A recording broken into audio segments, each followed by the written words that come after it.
All right, so check it out. You know how we talk about all the weird stuff they sneak into our food, our air, or even our clothes? Yeah, it turns out most shirts are basically made of plastic. You're sweating in chemicals, man. That's why I switched to Hypernatural. It's wild. They make their fabric from jade stone and crab shells. Yeah, you heard me right. Jade and crab shells. The jade keeps you naturally cool, like literally drops your skin temp down a few degrees. And the crab shell fibers, they fight odor and help your skin stay fresh all day long. So you can wear it longer, wash it less, and not smell like a dirty old gym towel. They use a fancy cotton, mother of pearl buttons, and zero junk. No polyester, no chemical dyes, and none of that synthetic garbage. It's clean, it's sustainable, and honestly, it's just cool gear. You can wear it anywhere, the gym, the range, whatever, and it looks legit. Go to hypernatural.com and use my code ZeroSignal at checkout, and you'll get yourself 20% off. And get yourself the cleanest, most comfortable shirt you've ever worn. That's Hypernatural, nature engineered for comfort.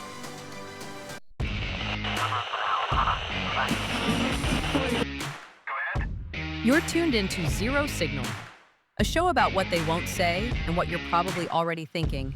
No fluff, no filters, no bullshit. Let's crack it open. At this time, I'm going to ask you to fasten your seatbelts.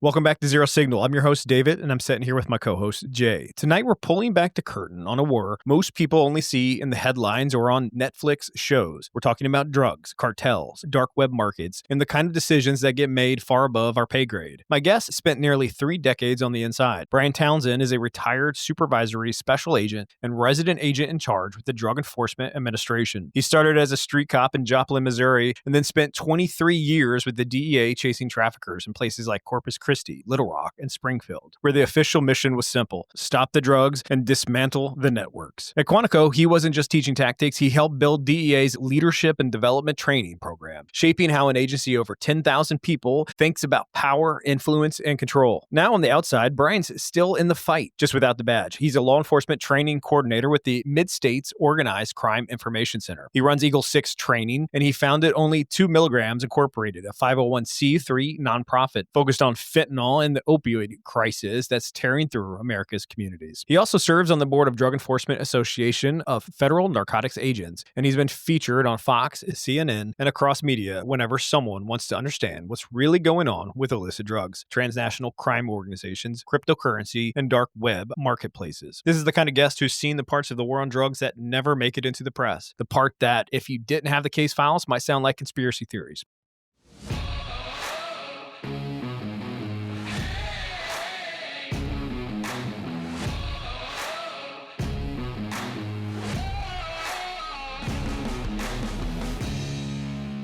So, Brian, that's the official bio. When the cameras are off, how do you describe who you are and what's the one thing you want to be remembered? Just be a decent human being, someone who was genuine, authentic, cared, and try to make a world a better place. That's really who I am and how I want to be remembered. That's an amazing thing. I think we all want to be remembered that way. And you have a stellar career. So you obviously have a lot of high-level accomplishments coming from your DEA background. And obviously, you're wearing the shirt today. So only 2 milligrams, which is a nonprofit that you're supporting, and all the things that you're doing training and really making this place a better world. So let's start with Venezuela. When you hear politicians blame a big chunk of the drug problem on Venezuela, how much of that matches what you saw in real cases and how much feels like a convenient storyline? A lot of it right now is a convenient storyline. I think it's a lot more complicated than people think. Drugs, primarily cocaine, do come from Venezuela and that area of the world, but there's a lot of players, a lot of bad actors involved. I think there's something bigger going on. Obviously, now we've restricted airspace. We don't like the president. He's been indicted in the United States. He's a bad guy. We should all mutually agree that's a good thing for him to be gone. But I don't know what's playing behind the scenes there, but certainly more than what we see. The drug boats being destroyed, I'm actually happy about that. I have no problem with that at all. I don't know how much of a dent it's going to make in our drug supply, especially when they say fentanyl. Fentanyl doesn't come from there, primarily comes from Mexico. Doesn't mean I'm not unhappy, though. I think we got to take the war to them if there is a war on drugs. But yeah, a very complicated situation over there for sure. I've heard heard that a lot of at least the base ingredients are shipped to Mexico from China. How true is that from your experience? Absolutely, 100% true. So China is the number one source country for the chemicals, followed by India, and then there are some other countries, primarily in Europe. But China is number one by far, not giving up that number one spot. They send the chemicals, we sometimes will call them precursor chemicals, to make the fentanyl, primarily directly to Mexico. And the stuff is mass produced. It comes into ports on cargo ships. From there, it's transported to various locations around Mexico, especially the Sinaloa cartel controlled areas and the CJ&G controlled areas in the western part of Mexico. It's manufactured in bulk and it's smuggled over the border like they do other drugs successfully for decades now. So we do see some labs in Canada and other parts of the world as well, but China to Mexico is the primary destination before it gets to the US. So when it gets to Mexico, what's the typical supply chain there? Do they mix it in with other drugs, heroin? Are they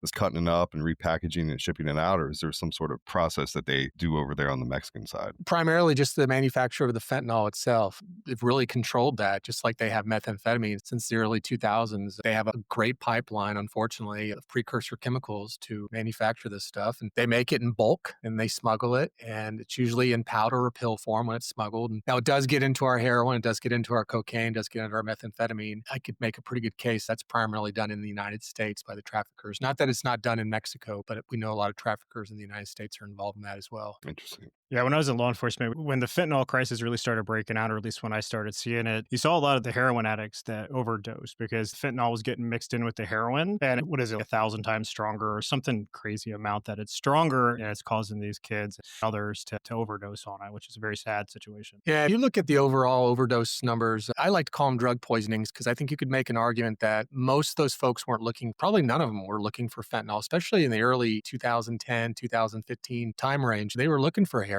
We saw a spike in heroin, and you can go back further than that because of the way we changed pain management in this country in the 1990s, at 1996 to be specific, with Purdue's release of OxyContin. And we just started giving out opioids like they were candy. And that increased the demand for street opioids, street heroin. Manufacturers couldn't make it fast enough. They started cutting it with fentanyl. And like you said, people were dying overnight because they had no idea that fentanyl had polluted our heroin supply. And like I said, these people weren't looking for fentanyl, looking for heroin. And the difference between heroin and fentanyl is significant. And to me, it's not necessarily the potency, it's the amount. The average lethal dose of heroin is about 30 milligrams. The average lethal dose of fentanyl is about 2 milligrams. In fact, that's why we call it our nonprofit, is a reminder. So that's a significant difference. So you think especially if you've built a tolerance, you have a bunch of heroin in front of you that you're about to use, and literally only a couple granules of salt or sand of fentanyl gets into it, which is only 2 milligrams, and you're dead. And that's why I like to call them drug poisonings and say that these people had no idea they were getting fentanyl.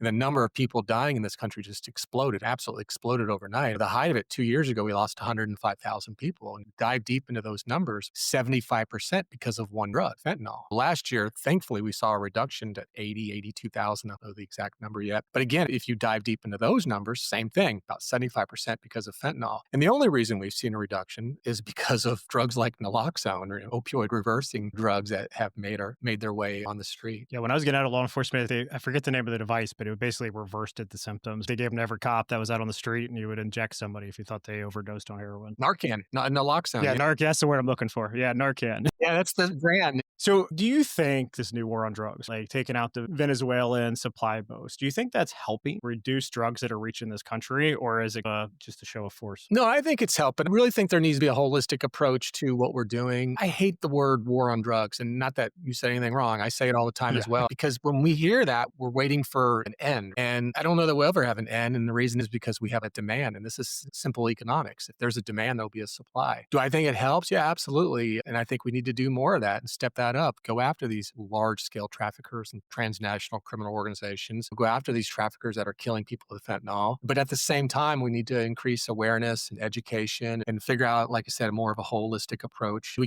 used to believe this, but we can't arrest ourselves out of this problem. We just can't. There's always going to be a demand for drugs. And until we reduce that demand, we're really just spinning the wheel in time. Do you think the solution is what they're doing in some West Coast communities where like it's under control, it's under an eye, like they're providing the needles and and the drugs. Is that the solution, or what do you think the solution is? Because I think once you're addicted to something, it's really hard to almost control it. It's like a shark in water. Like you're going towards it and you're not going to stop until you get it. But is there an easy solution? We got to figure out a way to reduce the demand. I think we can start by reducing stigma or eliminating stigma, but I'm not a big fan of some of the things they're doing. I'm all about helping people and figuring out if there's other solutions or other avenues we can go down. The problem is, I think because of the stigma of drug use in this country, we're not really serious about a solution. Politicians will throw money at the enforcement, and then they'll get on TV and say, hey, we just gave DEA a little bit more money, or HIDA or whoever a little bit more money. But that's not the solution. I was proud of what I did. I think that's certainly part of the solution. Again, it has to be more holistic. We got to look at this from different angles. And we throw a little tiny bit of money thinking that's it. And we probably spend more money fixing potholes than we do helping people that are really struggling from substance use disorder addiction. That's real. And that's something we need to solve. Go back to the demand I was talking about. You look in the United States, we make about 4.5% of the world's population, yet we consume the majority of drugs. That's a problem. Like, we've got to figure that out. I'd rather them, not rather, but in addition to spending money on the enforcement piece, how about putting people in our schools, in our communities, talking about these dangers? How about more treatment, especially medicated assisted treatment, MAT?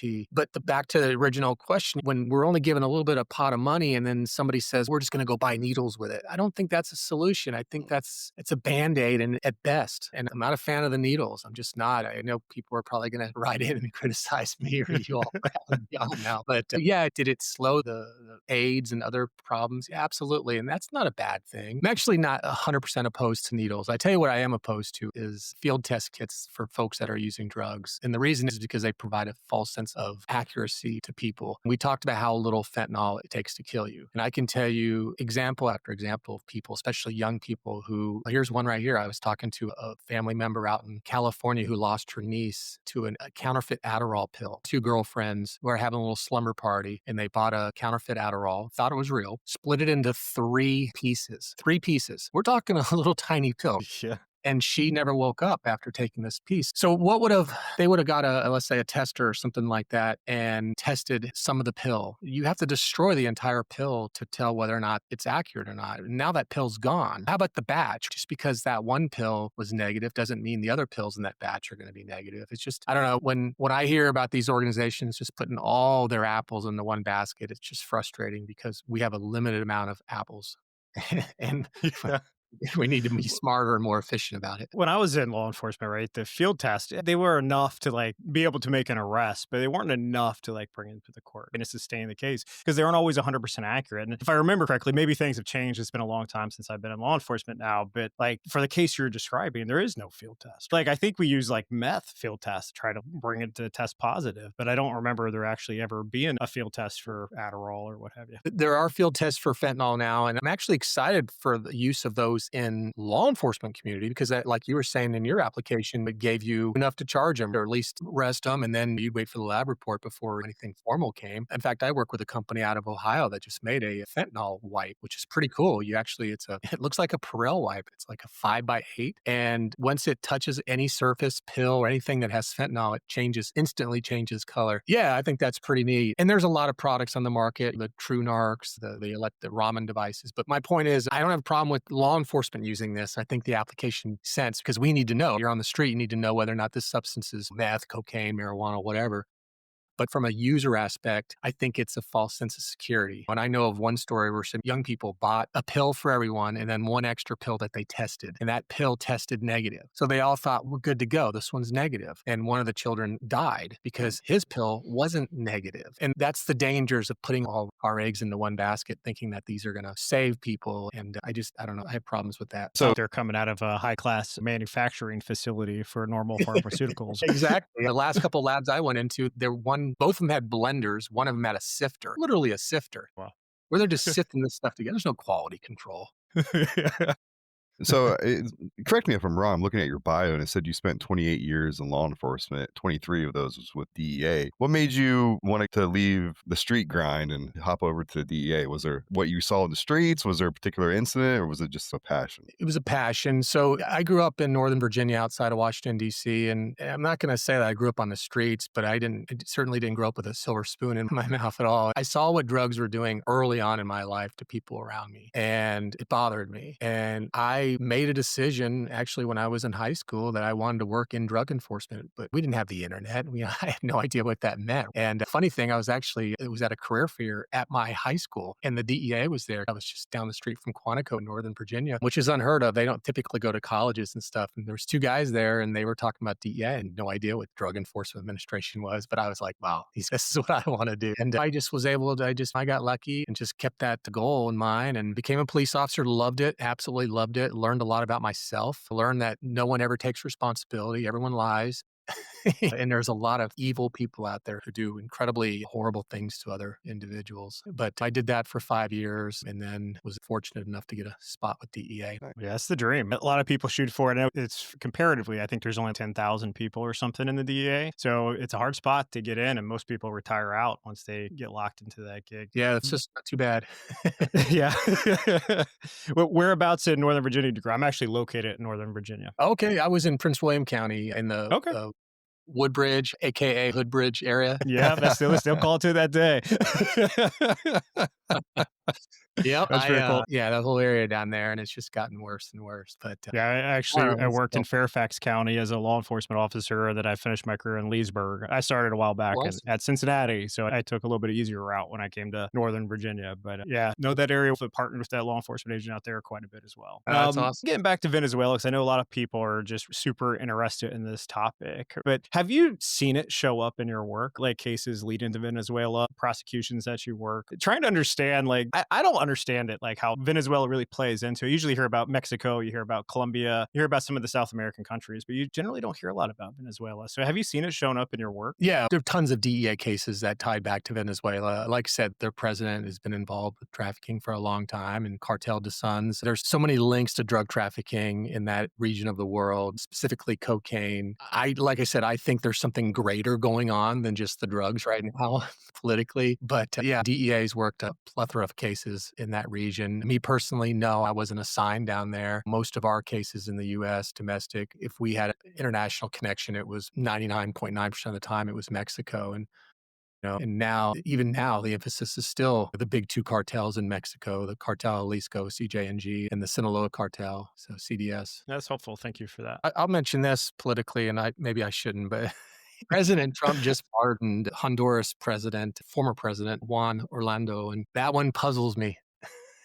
And I'm retired from DEA, so I can tell you this. I don't know that you'll find an active DEA agent that can go on record and say this, but I mean, you're talking, I don't remember the exact amount, 400 or 500 tons of cocaine that they could tie back to this. Tons. We're not talking a couple grams. Give this guy a pardon. It's just, I don't get it. I'm not political. I don't care how people vote either way. In fact, I try to be real careful with a nonprofit to toe the middle line there. But I do have an opinion, and I'll support things that this president's done, and I'll not support things this president has done. I try to look at it from a clear lens and not a biased political lens. And I'm all for destroying the votes. I have no problem with that. I really don't. I know some people do. But then you pardon a guy look into this guy. He was a major drug trafficker. This wasn't like the guy at the end of the block. This guy's a big deal. And a lot of folks lost their life because of this guy. I'm vaguely familiar with that. Do you know the reason for the pardon? Was it one given? I haven't been able to read any news today. I haven't seen anything prior to today other than the pardon. I think there was another pardon that took precedent today, some Russian guy. I haven't even been able to look into that one as well. But I don't know. It doesn't seem like there could be a good reason. I just don't know. There's a couple pardons that have puzzled me. Russ Albright, the creator of the Silk Road dark web. I teach a lot of dark web stuff. That one really puzzled me. I know that the libertarians were excited about that, but this one was a shot in the face to DEA. It really was. This guy was a major turd.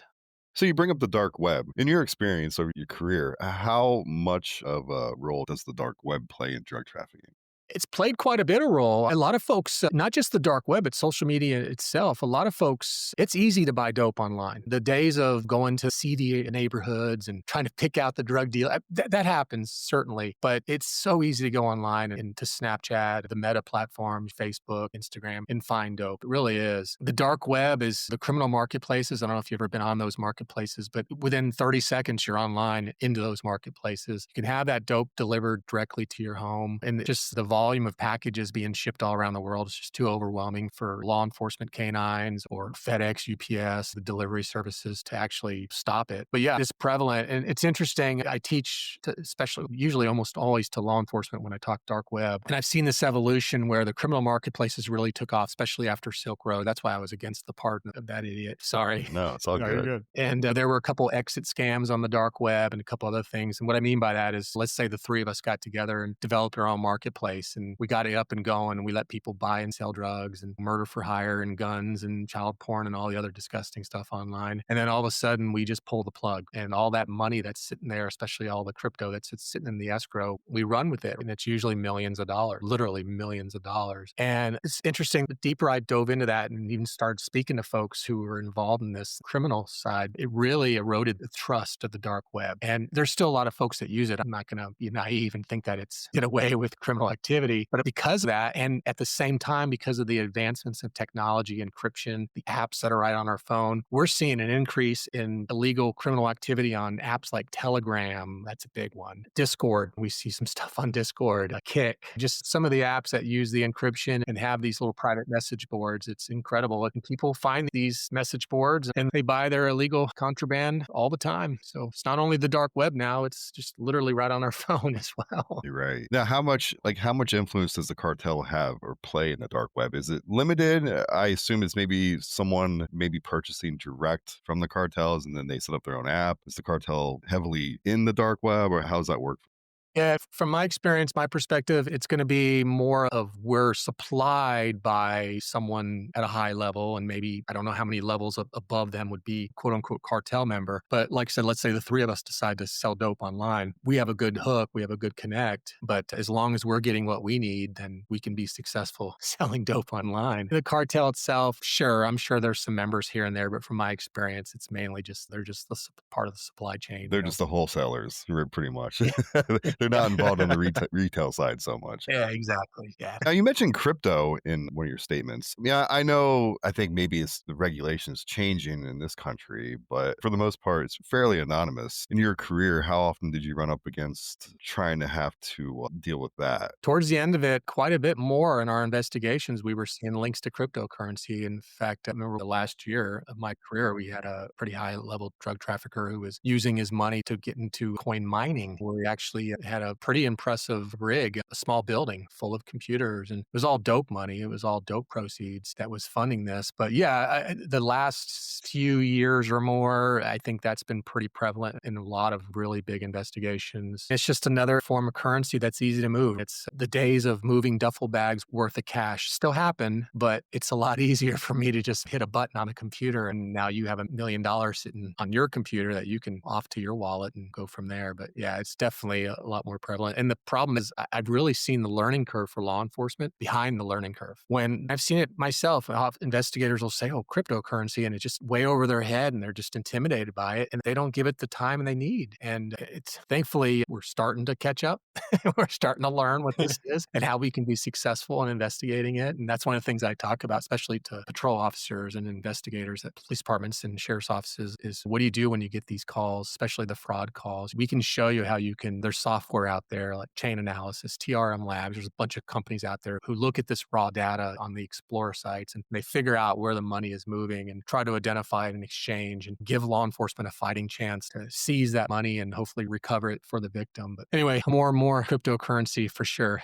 In your experience as like Bitcoin and different cryptocurrencies, are they truly untraceable where you can't identify who actually received it? No, not with Bitcoin. So Moreno is a privacy coin. That one is virtually impossible to track. So with Bitcoin, you have the blockchain, and blockchain is really technical, but the best way, cash is anonymous. So let's just say that I sell you both a kilo of cocaine for $40,000. Unless you guys cooperate, unless there's a witness, unless there's a video, there's no record of this transaction between the cocaine and the cash. Cryptocurrency, or at least Bitcoin and cryptocurrency that uses blockchain, that's not entirely true. So we have the transaction itself is going to be on the blockchain forever. You can look at every single transaction on Bitcoin since the genesis back in 2009. So it doesn't say that Brian Townsend sold these guys a kilo of coke. It just on this date, on this time, $40,000 was transferred from this wallet to this wallet. So from the law enforcement perspective, let's say now, let's tie that into one of us is I'm a victim. victim. I lost $10,000 in a scam via cryptocurrency, via Bitcoin. Now you know who X is. X is me because I'm the victim. You can see the transaction because that's on the blockchain. You can see that $10,000 went from, let's say, some crypto ATM to some unknown wallet. So now law enforcement's job is to figure out what wallet went to, what exchange it went to, whether money is still there, whether it's been transferred again, and then exploit it and use the judicial system to hopefully, like I said, freeze and recover that money. I assume it's probably pretty difficult to identify who the receiving crypto wallet belongs to unless somehow you get lucky and catch somebody randomly, or is there a way to tie that back to a particular individual? Yeah, and that's the secret sauce right there. If you guys or anyone listening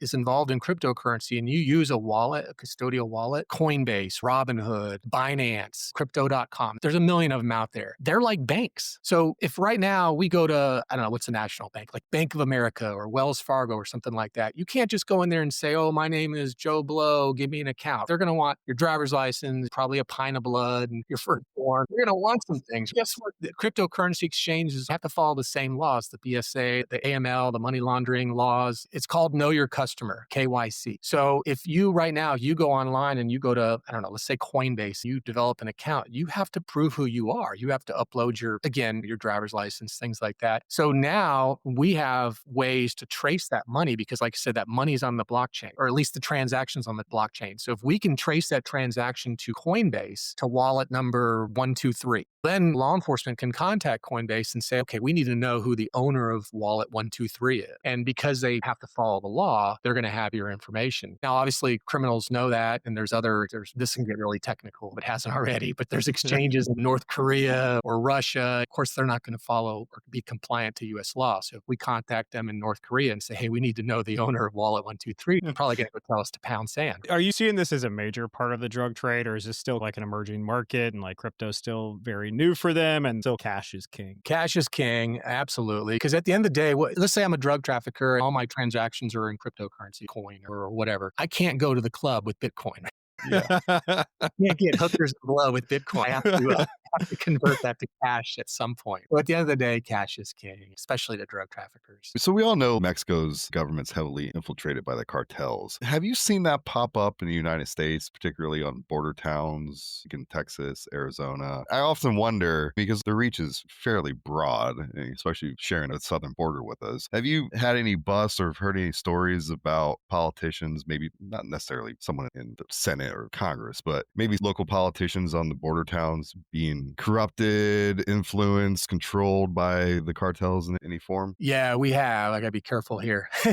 We've also had law enforcement as well. Very few. It's not a major issue within law enforcement, but it does happen on the United States side. I worked down in South Texas for 7 years, and our office was in Corpus, but most of our work was in the McAllen area or Brownsville, that area of the country. And so I'm familiar with that part of Mexico, Reynosa, Matamoros, and the Gulf Cartel really controls that area, and they were fighting with the Los Zetas, and we were dealing with that quite a bit. A lot of corruption on their side of the border, 100%, no question. That's still a problem. Yeah, we saw it on this side of the border. Wasn't as bad, not even close to what it was or what it is on the Mexico side. But yeah, I mean, we definitely experienced it at times, but it was more for us. It was more of certain law enforcement officials that occasional bad border patrol officer or agent. It wasn't like a daily occurrence or anything like that, but it certainly did happen. We certainly did see it, and we had to mitigate that and be careful and keep our operations safe, keep our informants safe. A lot of the times you hear on news, or perhaps, though, not very real, you watch Netflix shows and you see like FBI interacting with the DEA and they're like button heads and they're blocking each other. Is there any reality to that in real life? Yeah, a little bit, but I don't know that it's necessarily agency specific. It's person specific. I had pretty good relationships. I think coming from a local agency, I understood that world, and I think it gave me a little bit of cred when I would go into a police department or sheriff's office. It wasn't just, oh, the feds are here. In fact, sometimes when I teach, there's a guy that introduces me, and sometimes if it's law enforcement only, he'll say, it's okay, guys, he was a real cop as well. There was a connection there. But yeah, it happens, but it's usually people specific. Unfortunately, those stereotypes exist, and we all joke and we call the FBI fan belt inspectors and whatever else. call us drunk every afternoon. There's a lot of ribbing going on. And I thankfully had amazing relationships with those agencies. I really did. My first assignment was in Little Rock, Arkansas, and we just got along really well with all the other federal agencies. And my second assignment, like I said, was in South Texas. And there were a couple agencies who did not like us. And there was a couple officers from one particular agency who would actively undermine any DEA investigation he could. And if he found out we had a target, he would do a knock and talk, or he would somehow try to do a traffic. He literally would undermine our investigations. And it got to a point where I actually had to have a meeting with the higher ups in this agency and say, look, enough of this is silly. What's our goal here? Putting bad people in jail, period. I'm not a camera hog. I don't need the credit. Let's put these bad people in jail. Let's hold them accountable for the things they do. You can't play these games. I've seen more of a problem with the lack of deconfliction than I have with people butting heads like you see in the movies. That's the biggest problem I still see to this day. And it's something I train a lot when I talk to law enforcement is we have to deconflict our investigations from many different reasons. One, from an officer safety perspective, you guys are working a case and I'm working a case. Who's to say that there's no blue on blue at some point? Because that happened because we didn't want to disclose the information in our investigation. And now maybe I'm working one of you and you're an undercover because you guys didn't deconflict or because I didn't deconflict. But anyway, I can go on and on this stuff. Drives me nuts. Did you spend a lot of time undercover, or were you undercover? Yeah. A lot of time, no, but I certainly did it. I enjoyed it. A&E did a special called Undercover Caught on Tape, and I don't know if they still air this show, but season 1, episode 6. to write that down? Is Undercover Caught on Tape. It's on A&E. It's season 1, episode 6, and if you watch the last 18 minutes, you'll see my ugly face talk about an operation we did. About a little over 20 years ago. It was actually it was a high-level methamphetamine and marijuana organization. And I was able to infiltrate the marijuana arm of the organization. And I met 2 members of the cartel. We were able to lure them to a hotel room outside of Dallas, Texas. And of course, the whole thing's on video. And if you watch the episode, you'll see it unfold. How long were you undercover for? Every single undercover operation I ever worked, it was literally I'd go in, meet someone, buy some dope, and then boom, I'm done. I would never live in an apartment, and I had fictitious IDs and things like that, but it wasn't like a biker gang type thing like you see in the movies, nothing like that. All of mine were literally go meet this guy, buy dope from him, have a conversation with him, get a phone number from him, introduce an informant, whatever, and then boom, I'm out. And this one it wasn't even planned. It was a kind of a happenstance. It really worked out really well, but I was able to insert myself into the organization and convince them that I was a high-level weed dealer and to remove my source who they were originally dealing with. And they were looking for him because he owed him a lot of money and they wanted to kill him. And so I was like, yeah, I'm looking for him too. Let's remove him from this chain, deal with me direct, and we won't worry about him anymore. And they bought it hook, line, and sinker. You ever You get must have scared looked way doing different that? back in the day because you look way too professional today. You know what? I didn't have any facial hair. Of course, I just got my hair cut, but I always had short hair, never had facial hair. I don't know that I ever had any facial hair at all when any of the undercover. Wow. I remember one time I was working, we went into a really bad neighborhood and we were buying methamphetamine and cocaine and stuff. And I'd wear baggy pants and a ball cap, and I would just act like a punk college kid or a young executive and who was buying quantity of dope, and it worked. As far as being scared, I don't want to sound cocky because I'm not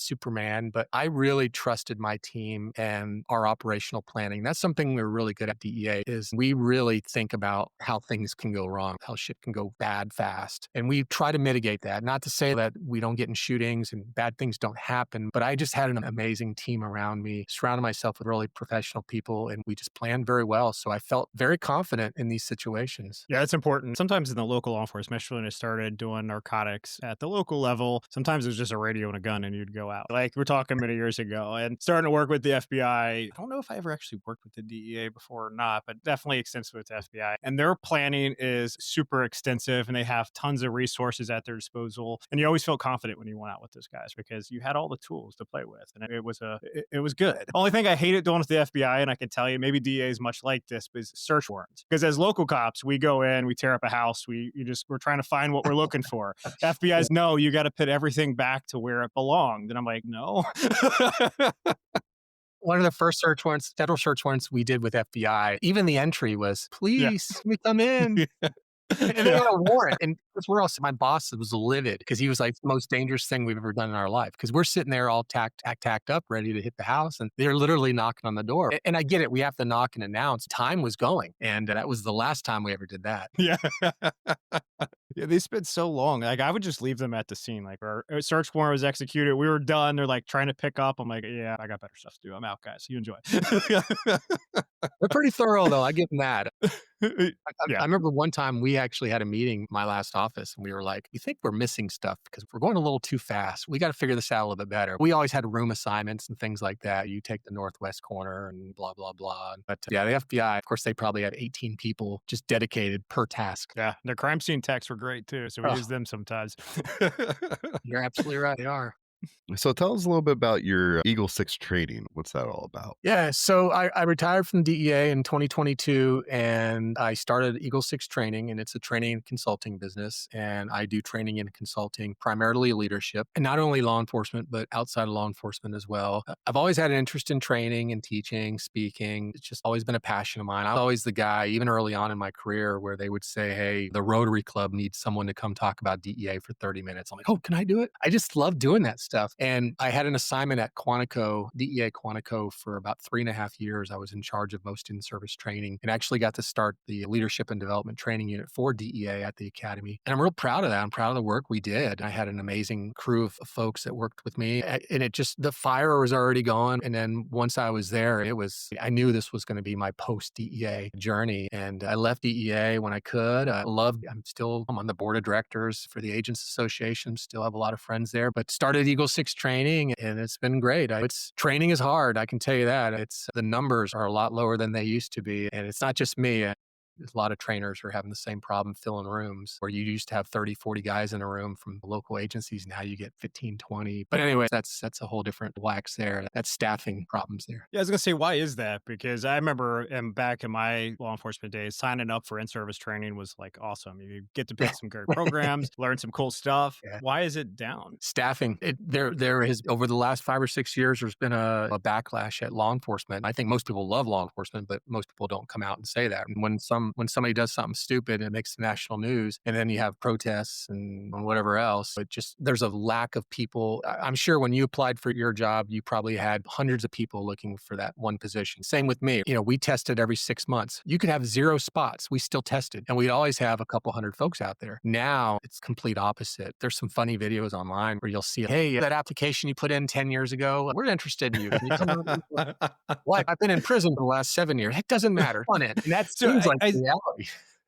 Yeah, you see it probably because the local law enforcement's really in the spotlight when it comes to national events that kind of make the headlines. Are you having those recruiting efforts along, like in the DEA as well? Absolutely. DEA is struggling. FBI, all the agencies are struggling. They're still hiring, they're still running academies, but it's not. When I applied, oh my goodness, probably 500-600 applications per hire. That was the norm for federal agencies and even the local and state law enforcement. But it's not like that anymore. It's creeping up in some areas of the country. But I can tell you, I've trained in a couple dozen states now in the last couple of years, just primarily leadership. And I can tell you that because I asked this question, how are you guys on staffing? And rarely do I hear we're full staff. So you have agencies that are down, and especially some of these big agencies. You look at, some really big agencies that have 400 or 500 officers and they're down 50 or 60. That's significant. And so now a lot of states have requirements for whether it's post or depending on what state you are, you have to have so many hours a year to continue your certification or whatever you call it. A lot of these departments have gone online or they figured out other ways to fulfill those needs. And that's just really, I think that's a disservice to our officers. Because like you said, not only do you enjoy the service, you learn from it and you learn from the people sitting next to you. Think of all the networking and all the conversations you have when you're at a conference or you're at training. But yeah, the big thing is staffing. That's just really hurt training. So do you think it's affecting the quality of officers that are on the street today? Like, are agencies lowering their standards of who they're hiring? And do we have less qualified people out there today because of it? I have seen that, and it scares me. And what I think is going to happen, and I hope I'm wrong, I really do. I hope in a couple of years you guys call me and laugh in my face. I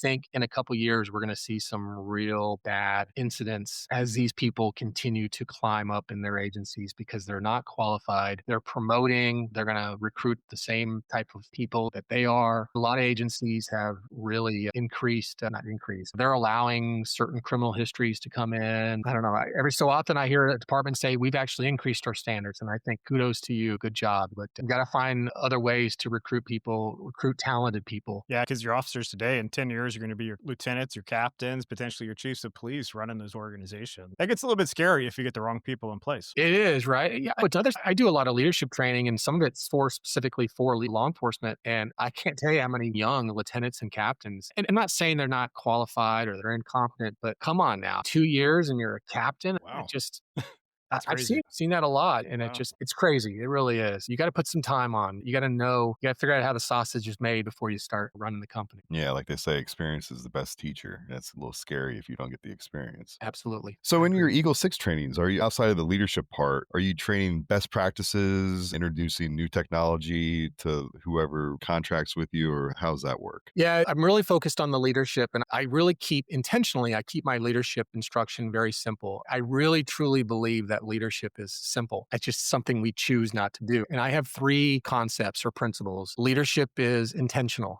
Just because you're in a position of authority doesn't mean you're a leader. Just because someone gave you a rank, gave you a title, gave you a bigger office, doesn't mean you're a leader. A leader, and I don't take that from those people that are progressing in the agencies. Good for them, but that doesn't make them leaders. And in society, we have this organizational leader, city leader, team leader. We always use this word really loosely, and I don't think that's a correct or fair assessment of that word. The second concept I have is that everything that you do is impactful. If you take a position of authority in your organization, your team, whatever, everything you don't do is going to have an impact. And we dive deeper into these things. And then the third thing is leadership starts with yourself. You have to look in the mirror. If you're not willing to look in the mirror and fix yourself, then how in the hell are you ever going to help anyone else or help your organization? And the analogy I use there is I travel a lot. I love to fly. And when you get on the airplane, the flight attendant always gives you that safety briefing that I know most people don't listen to. He or she will say, if the cabin pressure drops, an oxygen mask will fall from the ceiling. Put your own mask on before you help anyone else. And I really think that's applicable into this leadership lesson and how I teach is because if you don't help yourself, don't look in the mirror and figure out, hey, how can I improve? How can I bring my A game? Then again, how are you ever going to be the best you can for the folks, entrusted in your care or the folks that are around you? So my leadership training is really focused around those three core principles. It really is. And I like to do a facilitated conversations with people. Nothing against PowerPoint. I use it for other classes, but if you come to one of my leadership classes, you won't see a PowerPoint presentation. It is literally us talking. I love that. I think facilitated conversation. I think we all have something to say. We all like to talk. And when you're in a room with like-minded individuals and you have the ability to freely speak, you can really learn from each other and really increase your perspective. So I do some other things as well. I do some consulting. I mentioned that product earlier with the fentanyl wipes. That was a company I was consulting with. They know I've navigated in the law enforcement world for 30 years. And even though I'm not active, I still work with law enforcement. I work for another organization where I train law enforcement. So they want my perspective. And there's other companies as well I work with. They want to know, is this a good product? What do cops think about this? Et cetera, et cetera. And then you transferred that into your nonprofit. So you want to talk a little bit about your nonprofit? Yeah, I wear a lot of hats, right?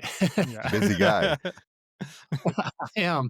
When I started working for an intelligence center part-time, and I'm a law enforcement training coordinator for them. And then they convinced me to work for them full-time and support law enforcement in 9 states in the Midwest. And I was asked to build drug-specific curriculum, obviously because of my history with DEA. And I built a opioids class that really focused on fentanyl. And this was in October of 2022, and it just took off. It was built specifically at the time for law enforcement. And then almost immediately we brought it to non-law enforcement, which was primarily other first responders, firefighters, EMS, and then some teachers and the recovery community, educators, politicians in there as well. And it just took off. It really did. And I thought, wow, there's something here. And I've always felt this need to serve people. I know it sounds Boy Scoutish, but another reason I got into law enforcement is because I really feel a sense of purpose through public service. And when I retired, I didn't have that anymore. And I found that when I was doing this and I was helping people and then the stories I would hear and the people I was meeting, and it's just amplified. It's gotten more and more. I can't tell you how many families I've spoken to, how many folks I know now who have struggled with substance use, lost loved ones to substance use. And it just evolved. It evolved into me starting a nonprofit organization. I called a bunch of my retired buddies at DEA and said, I want to do this. And they're like, you're crazy. And I said, need your help. And they said, sure. So my entire board is retired DEA. We just brought on earlier in the year, we brought on an executive director who's not DEA, but she's phenomenal as well. And she really really helps expand our message and lead us into a good strategic direction. But yeah, that's only 2mg. Our initial goal was to raise awareness of illicit fentanyl, but we've evolved to other public safety threats as well. Fentanyl is not the only thing in our drug supply. We're seeing more and more drugs, the nitazene, xylazine. Every day you listen to the news or pick up a paper, but I don't think people do that anymore. There's something latest and greatest, and you have to stay ahead of that. So from a drug standpoint, like what's the greatest danger to our country right now? We obviously hear a lot about fentanyl, but what's the other big players that we should be concerned about? I was just reading about Trank the other day and how that's pretty dangerous in of itself. I think they call it the zombie drug. But what are the greatest dangers that we are facing as a country today? Fentanyl by far, 100%. I've 30 years in law enforcement, never seen a drug more impactful than fentanyl. It has changed drug experimentation, casual drug use, recreational drug use, which is xylazine. Now we're seeing more of the nitazines like the iso dope. We're seeing a lot more synthetics, a lot more man-made dope. And I always joke, but sometimes I don't think I'm joking when I say this, is that I think there's a bunch of idiots out there who have a contest on who can make the next deadliest drug. Because fentanyl, quite frankly, it's not the most dangerous drug out there. The iso, the nitazines, I just got quoted in Rolling Stone magazine on this, which was pretty cool. Awesome. Nice. Yeah, I was pretty excited about that. But this is a drug that's stronger than fentanyl. Thankfully, it hasn't flooded we're seeing it quite a bit in our illicit drug market. But fentanyl is, by all accounts, the game changer. The drug supply is much different than it was 10, 15 years ago. And it's forever changed. One of the things I look at in the United States, we have a program that DEA runs called the National Forensic Laboratory Information System. And we need an acronym, so it's NFLIS. And what it is, the DEA works with about 98, 99% of all the drug labs in the US. So whether you're a city officer, state officer, or federal officer, most of the drug labs, when you submit dope, they all participate in this program. So I like to look at a couple things. I like to look at what's being submitted by law enforcement at all levels. I like to look at how much is being submitted. And I like to look at what's in the drugs being submitted. And a couple things that really blew me away is 75 to 80% of the heroin out there, if you can find heroin, has fentanyl in it. The last statistics we have, about 41% of all the cocaine out there now has fentanyl in it. 17% of all the methamphetamine out there now has fentanyl in it. So when I say fentanyl is the most impactful drug, that's why. It came in through heroin, but then it got into the meth, it got into the coke, it got into the counterfeit pills. It has transformed our drug supply. And yeah, there's a lot of other drugs out there, like you said, like Trank and things like that. And I'm certainly aware of them and certainly concerned about them, but it's the fentanyl that's the game changer. Is it because fentanyl is cheap? Like back in the day, it used to be actually expensive. Like, why is it being cut with everything, like with cocaine and these other drugs that you mentioned? Yeah, and along with that question is, why would traffickers cut it in the first place if it's going to kill so many people? I get that a lot. There's three reasons. One is it's cheap now. You can go on the dark web and you get a kilo of this stuff if you find the right buyer, seller for $4,000 or $5,000. It's nuts how cheap this is. You're talking a couple pounds for just a couple $1,000s. And when you talk about only 2 milligrams, a couple pounds will go a long way if you're a drug trafficker. So it's very powerful. So I have folks who I know, who I've spoken to, who struggle from fentanyl, and they'll tell you that it's a more intense experience. It's like they know when they've gotten fentanyl. Sometimes when they don't even ask, they just know because it has a different high to it. And finally, and that'll bring them back. So that makes it more addictive. And if you're a drug trafficker, you have one thing in mind, period, to bring back repeat customers, make money. And cheap, powerful, and addictive, those are the three big ones. And I know it doesn't make sense to sell product that kills so many people, but they're actually getting more customers right now than they're killing people. So what we all see in the public is we see these record high numbers, people dying every day. And it's unfortunate. That's the reality of what this drug has done. But they're seeing record profit margins. And this stuff costs them, the cartels, pennies, literally pennies for them to make this stuff. And their people are coming back. And it all comes back to what we talked about earlier. The demand. Yeah, the demand. This is a simple economics problem. There's this greater demand. And even though people are dying,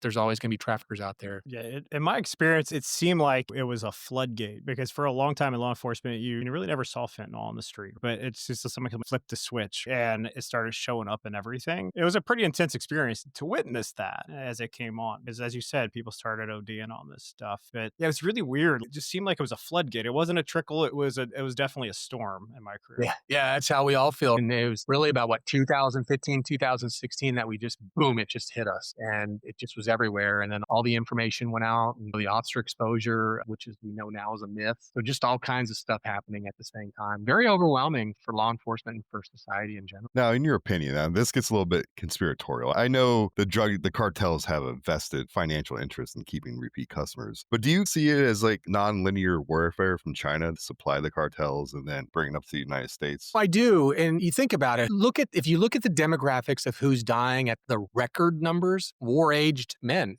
I mean, that 18 to 30 years old, these are our soldiers. These are our frontline folks that we send into battle. And they are wreaking so much havoc on this country without a troop on the ground. And I know, like you're saying, it does sometimes sound like conspiracy, but that's the reality. And I think about it quite a bit. What better way to destroy our country than with this poison that kills 100,000 people a year? It's especially at that young age. It's horrible. It really is. Now, in your experience, like these next generation drugs that are following fentanyl, are they coming from China as well, or are they being manufactured somewhere else? Primarily China. You look at the nitazines. That's been in the news, like I said, the Rolling Stone thing I did. China. India certainly is trying to increase their position. And there are some other bad actors as well. But China by far is and that's why every time Xi talks to like Trump or Biden or whoever the US president is, I'm just so skeptical of it. They come back and are like, oh, they're going to sign this and sign this. Come on.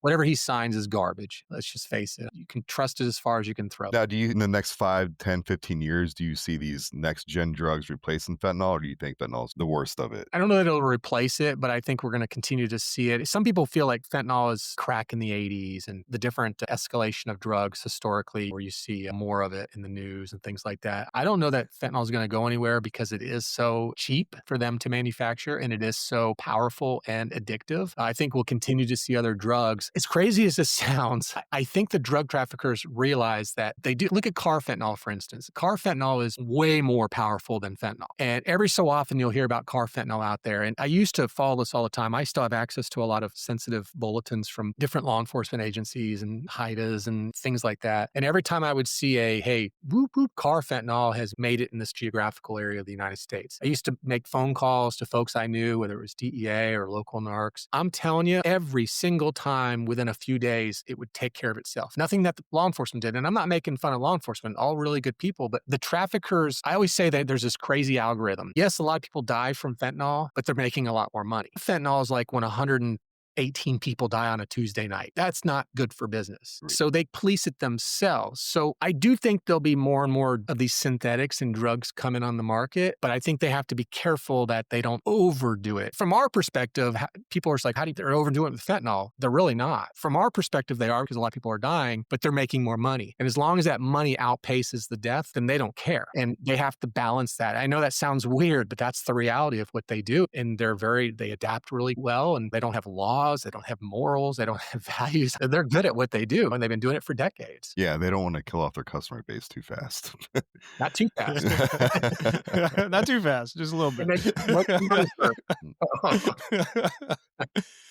Are there, like today, are there big players in the market? Obviously, somebody's feeding the machine. Somebody's sitting at the top of the totem pole. Who are those people today, or do you know? CJ&G, Cartel Jalisco, El Mencho he's the top of the food chain. We find him, we're $15 million richer. He is, at one time, it would have been El Chapo in the Sinaloa cartel. Of course, El Chapo's in federal prison now, and two of his kids, in fact, one of them, I think, just pled guilty yesterday or day before. But there's a lot of infighting going on now between El Mayo, which was El Chapo's right-hand man within the Sinaloa cartel, and his people who are loyal to him believe that El Chapo's kids cooperated with the U.S. government. And there's all types of things going on behind the scenes with these organizations. But because of that, they're infighting. And the CJ&G, the Cartel Jalisco, has really exploited that, as they should if they're a rival organization. Because we're talking these two organizations, just for people who wouldn't know or who don't know who they are, we're talking like Bloods and Crips. We're talking Coke and Pepsi. We're talking the Cowboys and the Redskins. And we're talking arch rivals within the cartel world. And now, because of everything going on with the Sinaloa cartel, I think you easily make an argument that CJ&G has really taken the number one spot. But both of them are still dangerous organizations. They both operate in, I don't know, last intel report I looked at, probably 40, 42, 43 countries. They just have a huge footprint. They're very good at what they do. And when it comes to fentanyl, those are the two major players. Are there other players? Are there other cartels? Yeah, absolutely. All the cartels are polydrugged. in polycriminal activity for that matter, any way to make money, they will. But when it comes to the major players in the fentanyl trade, it's those two organizations. And like I said, CJ&G they're taking over. What does their basic supply chain look like? Are they going to China, buying the precursors, or they're manufacturing over there, shipping it to Mexico, and then somehow smuggling it into the country? What does that supply chain look like for these big guys? Yeah, China, number one. And again, India and some other countries as well. But China by far, number one. The chemicals literally on cargo ships any way they can, right into Mexico. The ports of Mexico are controlled by so much corruption. They're controlled by the cartels. They're transported into various areas around Mexico, especially the western portion of the country, and mass produced. And I think I said this earlier, they're very good at smuggling drugs into the US. They've been doing it for decades. And now, as opposed to just heroin and coke and weed and everything else, now you have another drug. It's fentanyl. And so, yeah, they really control that process. That's part of what we have to do in law enforcement, is to try to plug holes along that process. Now, you mentioned And how are we seeing methamphetamine. I always thought meth was cooked up by some hillbilly in the trailer in the middle of the woods. How long has the cartel been supplying meth? It's an interesting story with meth, and that really plays into how successful it was, the playbook. And let me back up a little bit. So it was the hillbillies back in the 90s, early 2000s. It was we called them one-pot labs, mom and pop labs, and they took over the United States with these little labs. So we responded by outlawing or making it harder to get certain chemicals like ephedrine. So to this day, if you want the good Sudafed, not the crappy stuff, but the really good stuff, you got to go to the pharmacist. You don't have to have a script, but you have to give them the driver's license. You have to sign the little thing, and you get the good Sudafed. When we did that, meth lab production in the United States dropped significantly. We're talking, I was a police officer in Missouri and Southwest Missouri, and we probably did, 10 a week, and we went down to 10 a year, like instantly. And now you talk to local law enforcement, state law enforcement, or even DEA, you do 2 or 3 meth labs a year, if that. So that happens in the US. The cartels love that because these hillbillies were taking over the meth trade. So they're like, okay, this is perfect. So they pick up the telephone, they call China, India, other places, but primarily China, and say, hey, this ephedrine and all these other chemicals to make methamphetamine, can we buy these? And they're like, yeah, absolutely. And that's where it all started. So they started to get all these chemicals bulk exported into Mexico. And again, right into the ports, they transport them out. And then that's when we started hearing the super labs and the really strong methamphetamine. The cartels absolutely took it over. To give you a perspective, I was down on the border from 2009 to 2016, so not terribly long ago. And we were paying in our undercover operations, or even our informant operations, we were paying about $23,000 a pound for meth. Right now on the border, you can get meth for about $700 a pound. Wow. Us gringos. Yeah. It's just the reality of it. So within the U.S., maybe you're in St. Louis or Detroit or New York or something like that, and you're going to pay a little bit more. Maybe not New York, but you're going to pay a little bit more because you had to go further north with it. But that's what they did. They saturated the country with methamphetamine. They literally took over the production. They took over the entire supply chain of it. When fentanyl became a necessity because they needed something to cut heroin with, they literally, when they picked up the phone and says, hey, those chemicals I was getting for methamphetamine, I'm also going to need the chemicals to make this fentanyl stuff. And then absolutely. So the same transportation methods, the same cargo ships, literally the playbook was written, and it was natural for them to control and take over the production of fentanyl. And that's exactly what they've done. I always wonder why the drug problem is so bad in the United States. I lived internationally. I lived in China for a few years, and you don't see a lot of it. Like, most people are abiding by the rules. You don't see a lot of drug addicts or homeless people on the streets. Like, you just, if it's there, it's very hidden. I wonder, like, where we've gone wrong as a country, and why is there so much demand in the United States? I think there's a lot of untreated mental illness, trauma, and a lot of issues that we just put Band-Aids on, or we stigmatize, and we don't allow people to get help. And we know that not all, but a lot of people who, especially at a young age, will turn to drugs and alcohol because they're coping with some real stuff in their life. And again, not everyone who uses drugs has been molested or seen some trauma, but it happens quite a bit. They're dealing with something real. And the way to deal with it is to numb the pain, if you will, through drugs or alcohol. And I think historically, we just haven't had an honest national conversation about this and really treated mental illness and all these issues and gave it the attention and the resources that they deserve. And then I also think when you look at my own life and I look at the projection of drugs, I remember when I was a kid, Nancy Reagan, just say no. And the commercials out there, this is your brain on drugs. You see some eggs frying on a pan. Like, we were scared into this. And then you saw this slow evolution of people saying, maybe drugs aren't so bad. maybe if we provide needles and provide safe spaces. So we had this turn of how we dealt with this from a national perspective. And at the same time, we weren't talking about mental illness. We weren't talking about trauma. We weren't talking about these other things. We just turned the corner on how we were going to deal with the drug problem itself. And to the point where there's a lot of people now who think it needs to be legalized, not because they're, libertarian and believe in self, but because they just think that this is a problem that we shouldn't even be addressing. Yeah, I'm probably rambling. I could go on forever on this. It's frustrating. It That's also very frustrating. seems normalized too, especially with marijuana. How the streams pushing psychedelics, they make it seem cool and trendy. And why don't you hop on this? Will make you feel better. So I even argue that our culture today is mainlined it into, especially with the youth, which is unfortunate. And those Yeah. marijuana, especially, gateway drug to some of this other stuff. Yeah, and you're right. I mean, they have, our culture has accepted. That's kind of that progression I saw from the just say no to, okay, if you're going to use it, here's a clean needle. You mentioned marijuana. That's another drug that's changed so much over the marijuana that when we were teenagers is much different than the marijuana of today. And people don't realize, especially a lot of parents. I can't tell you how many, just tons of parents are like, I smoked marijuana when I was a kid. What's the harm? I can't be a hypocrite and tell my kids they can't smoke weed.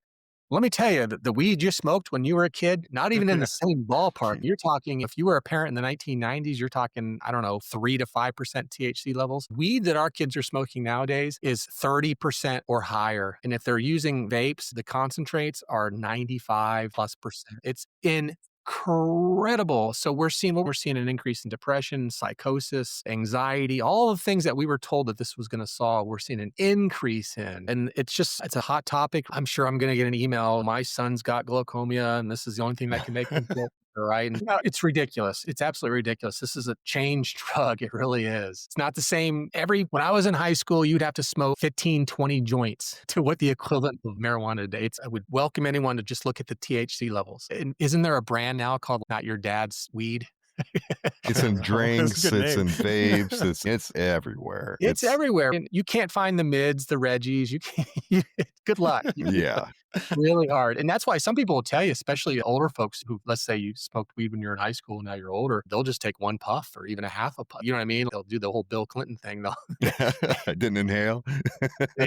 They can't handle it because it's just too strong. It's much different. Yeah, I'm in a state that just recently legalized marijuana for recreational use. I'm in Maryland now, and it seems like a lot of bad news. Do you have thoughts on that? You think it should be legal and controlled by the government and sold, or how do you kind of see that path forward? No, I actually did a video on this. I think it's I live in Missouri and we legalized it my last year at DEA and I was opposed to it, not from the law enforcement perspective, but because of what we were just talking about, the THC levels. We're seeing more and more problems. You look at, every time all the hype is around the United States, every time they release the reports on the marijuana impact, I like to read them and I'm blown away by them. I would just look at the early states like Colorado, poison control calls, traffic accidents involving marijuana up. Our visits up. Number one treatment patient, especially for young people, marijuana related use. It's not meth, not cocaine. Not that those things don't happen, but every single bad metric can be tied back to legalization when you compare those states to the states that have not yet legalized it. That was my problem from a public safety perspective. But again, it got political and unfortunately people will pick a hill and die on it because of that. I'm not for it. I don't think regulate. Look at the states that have regulated it. Do you realize that the cartels operate in all those states? They love it. They absolutely love it. The Chinese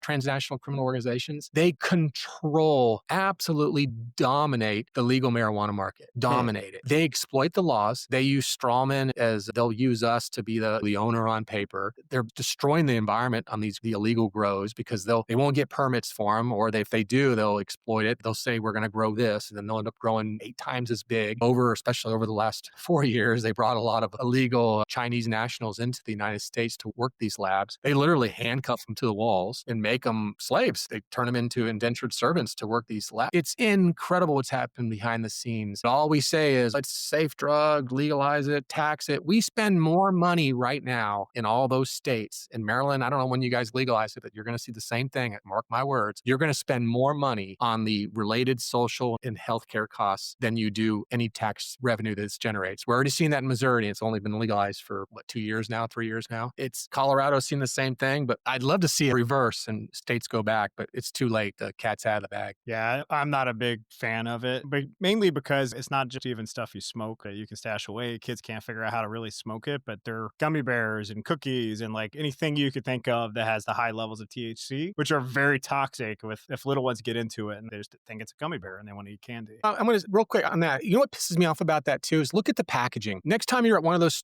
near one of those stores, whatever, walk in and look at the packaging.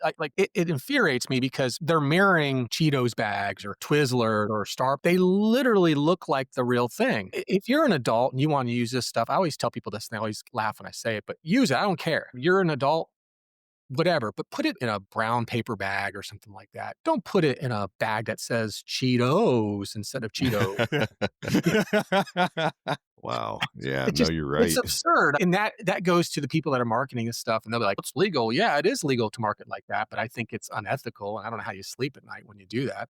So one of my last questions right for you is what about the legal loophole? So you're seeing a lot of I think it's called Delta 9 that they're able to sell legally, but you're seeing a lot of this. I just started seeing like mushrooms and stuff where they're like selling micro dose of the mushrooms where people can buy and they call it for therapeutic effects. Are you seeing the same kind of issues that you're seeing with the legalization field like you would see in Maryland or what have you? Yeah, the whole issue is, and I don't know where we stand on this right now because let me back up a little bit, like Delta 8 and stuff, the Farm Bill, it made it really difficult for legalization or for non-legalization. And then fast forward to this last, the government shutdown, the temporary stimulus bill or whatever they passed. They slipped in a measure to close that little loophole on the Delta 8. So I don't know where we stand on that. I have no idea. It's so confusing right now. So I guess the real answer is to be continued on that. We're seeing more people that are trying to exploit these laws and they're playing whack-a-mole or they're changing the chemical structure a little bit of the drugs so they're not illegal, you know what I mean? And then it's whack-a-mole. And then the governments come in and say, okay, no, this is now illegal. And then they change the structure again or they find a new strand or whatever. But really confusing right now. There's a lot going on, a lot of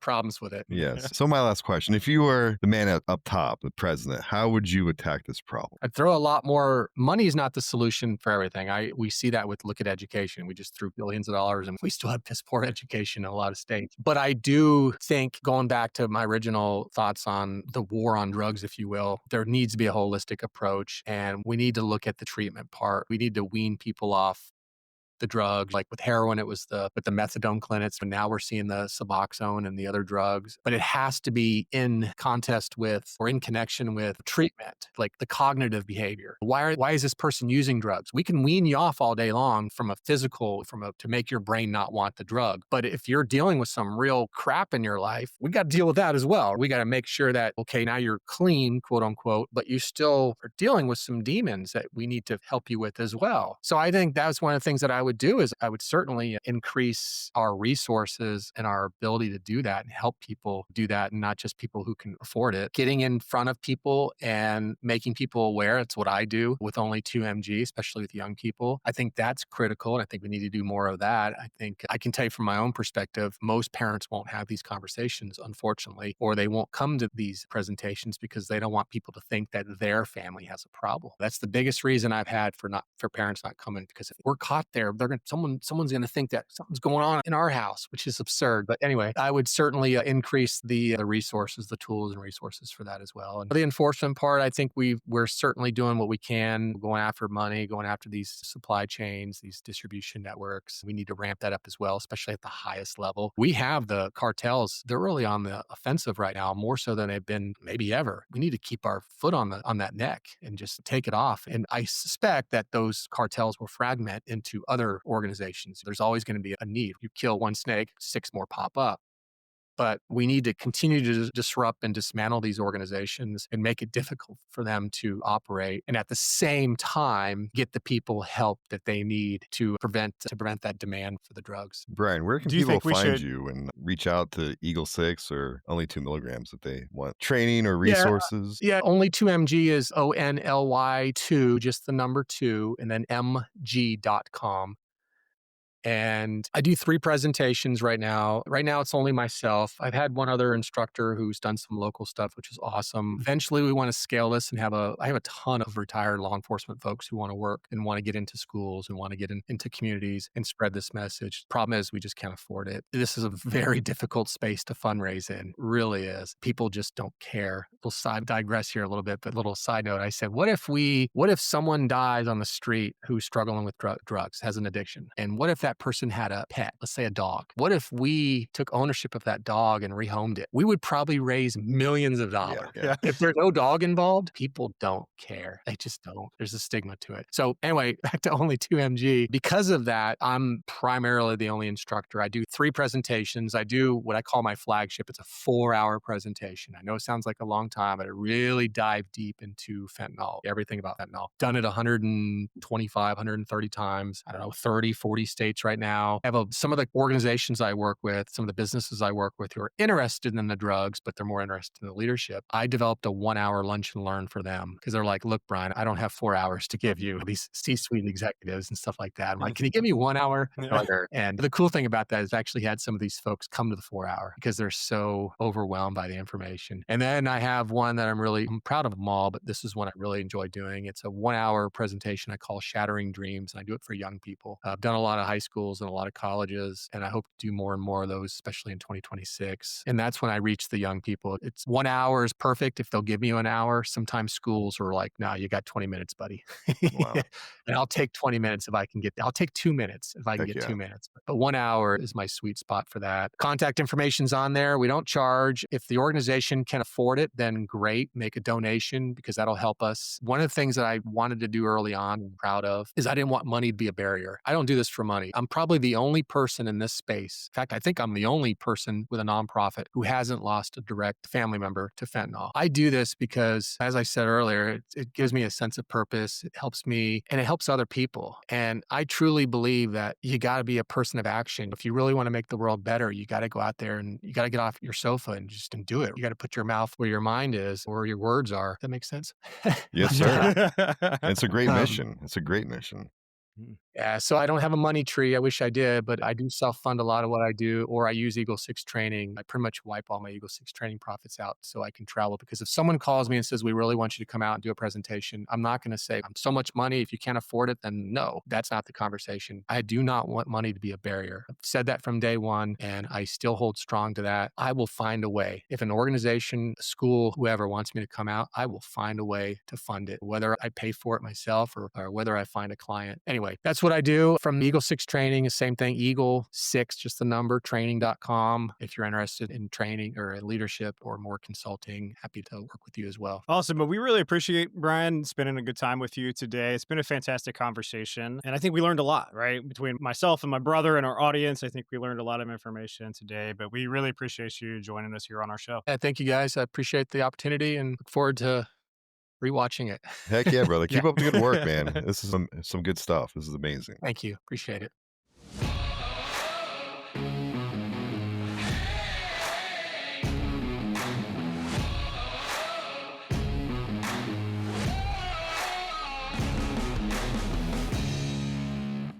Yeah, man, that was a good interview. He's got a lot of information. I thought it was pretty interesting hearing everything he had to say. Yeah, I know. I was super excited to talk to Brian. It fits with my background, coming from law enforcement, obviously not super fancy in the DEA like he was, but I thought he really provided some good insight on what that drug trafficking scene looks like today and the threats that are facing our country. And I think it's important information, as he was kind of talking about, right? It's important information for our youth to hear about the kind of the value impact that he brings with his speeches and why it's important to stay away from these drugs and why, even though if they legalize marijuana or they continue to legalize other drugs in this country, it still doesn't mean it's safe to do. And there's a whole lot of bad things. Like some people are like, well, they legalize marijuana, so it's okay if I go purchase a little bit and smoke weed. As you hear from Brian saying, you're supporting the cartels and you're doing a lot of bad stuff, even if you're doing that. I don't know. I think it's a reaffirming message and it's important to hear. Yeah, I found it really interesting that China is so heavily financially involved in the legalized drug market in the US. I didn't know that. And I think that's scary. man. This one country providing and shipping the fentanyl to Mexico, the components to make meth, and now they're involved in essentially the legalized drug use through marijuana in this country. It's just, man, it seems like all fingers point back to one place. Yeah, I've heard about the precursors coming from China for a long time, but they, I think, single-handedly uplift and support some of these really bad drugs that are coming into our country, like fentanyl and meth, and being able to purchase those products. And there's really a no holds bar. China will sell you anything for the bottom line. But I really enjoyed that question you asked because it's essentially a proxy war that we're seeing. A country is not going to step in and regulate against their enemies when they're selling precursors to drugs that are being manufactured and distributed in the United States that are killing 100,000 plus people every year. Like, why would they step in? But it's essentially a proxy that we're facing. And I think it needs more attention. I'm not sure how much it gets because at the end of the day, money is the bottom line.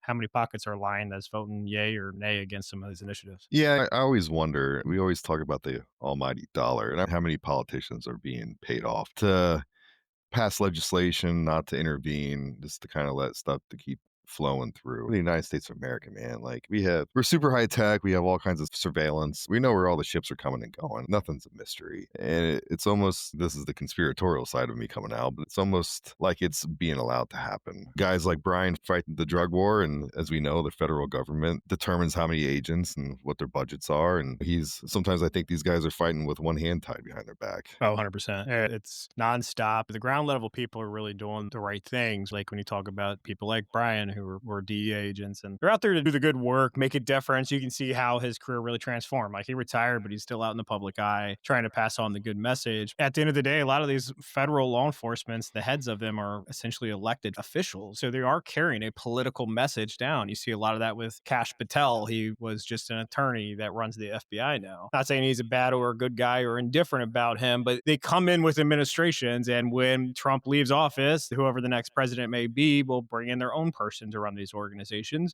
And they ultimately dictate the policy of what's going to happen. I think it's all connected between these super PACs that we see and this global economy at scale, whether it be for goodness or badness that happens. Yeah, I sometimes I just don't understand. You brought up Venezuela. They say it's because of the drug war. I don't buy it. Again, I'm limited in my knowledge of cartels and where they operate, how big they are. But it seems like the major issues in Mexico, it seems like it's just a easy excuse, is an easy ploy to invade an oil-rich country. Yeah, that's what I was trying to get to, because obviously Brian's the expert and neither am I, but it's hard to understand why we're bombing ships. I get it. It's helping some. It's probably a good thing. Like it's stopping drugs from coming into this country. But there's got to be an ulterior motive, because when Brian was talking about the big players, it's all in Mexico. And historically, back in the day when I was in law enforcement, you hear a lot more about South and Central American countries. Venezuela was rarely in the conversation. So is it a player in the game? Yes. Is it a huge player in the game? I'm still not so convinced that it is. And I wonder what comes down to that. Is there an ulterior motive to paint Venezuela as this big bad guy in this scenario, when even if you take out Venezuela and you remove the president from office, which they should, he's a horrible human being, and you put what they call the rightful president in, who just won the Nobel Peace Prize, and she takes over, is it going to be super impactful to the drugs that are making way into this country? My guess is probably not. I'm not the right person to be answering that question, but I really don't think it's going to make much of a difference. It's just a route and it's just a destination, but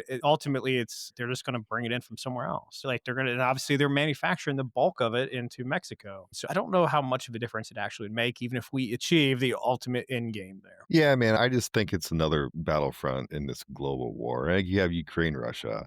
I know Venezuela is part of the BRICS, along with Russia, China, Brazil, and it's resource heavy. I think a lot of wars we fight are banker wars and corporate wars. So we're fighting for our currency. We want to get our access on oil that's relatively local compared to somewhere like the Mideast. That opens the door for big corporations to go down there and set up drilling rigs and refineries. And again, I think just a lot of what Iraq was about, I think it has to do with resources. I think the drug scapegoat is a easy sell to act like you're really doing something about the drug war, when in reality it's just a ploy in order to say, look over here, when in reality you're looking at something completely different. But fantastic episode. I think everybody, if you're looking for somebody to speak on the fentanyl crisis here in the country and the problems facing our country connected to illicit drugs, reach out to Brian, reach out to his nonprofit, 2MG.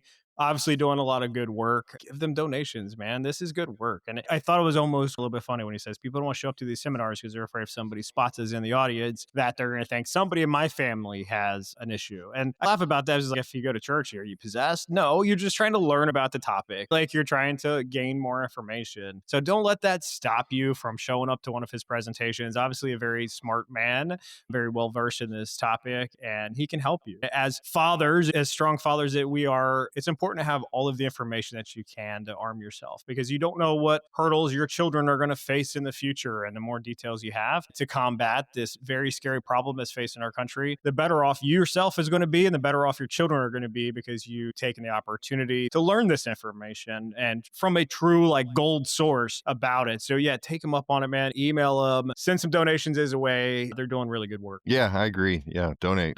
He's doing it out of the kindness of his heart, off his own dime. And for me personally, man, maybe they don't. I don't know. But I feel like every school, every college should have some sort of fentanyl awareness, man. Like he said, you can get Adderall pills, die. Any sort of illicit drug that's in a powder or a pill form can be contaminated, man. It's not worth your life. It's definitely not worth your life. Yeah, especially these college students out there experiment. They're going through their drug experimentation phase. Like, it's not worth it for what feel silly for 10 minutes. And 2 milligrams. I've seen plenty of videos where cops are going in someone's house, and next thing you know, they're on the ground convulsing because somehow they inhaled some fentanyl. It doesn't take much to take your life. Yeah, it's also just disgusting stuff and highly addictive. And sometimes all it takes is one exposure before you're an addict and you're chasing your next high. And it's not because it's good. It's just because it's addictive. Yeah, man. Scary world. What do you want to close with tonight? Jesus love you. We love you. Brother, I love you. Brian, you're awesome. Keep up the good work. It was a pleasure talking to you. Yeah, man. Yeah, keep up the good work. Keep up the grind. I think you're making marketable change. We'll do everything in our power to tell our listeners to come out your way and listen to some of your conferences and get involved with your organization. But as always, Jay, I love you. Been a fantastic spending the past couple of hours with you as we deep dive a really interesting topic that, you know, is connected to real life struggles that many people face. And awesome being able to talk to you guys in the audience. Reach out if you want to be a guest on our show, if you're an expert like Brian, or if somebody you can just add value to the conversation. Please reach out at zerosignaltruth@gmail.com and hit us up and let's have a good conversation. Until next time, we are Zero Signal. We're out. We've hit the 0 hour. That's a wrap on this week's transmission. New episodes drop weekly, so stay tuned and don't miss the next signal. Follow, subscribe, and spread the word. You've been listening to Zero Signal. We're out.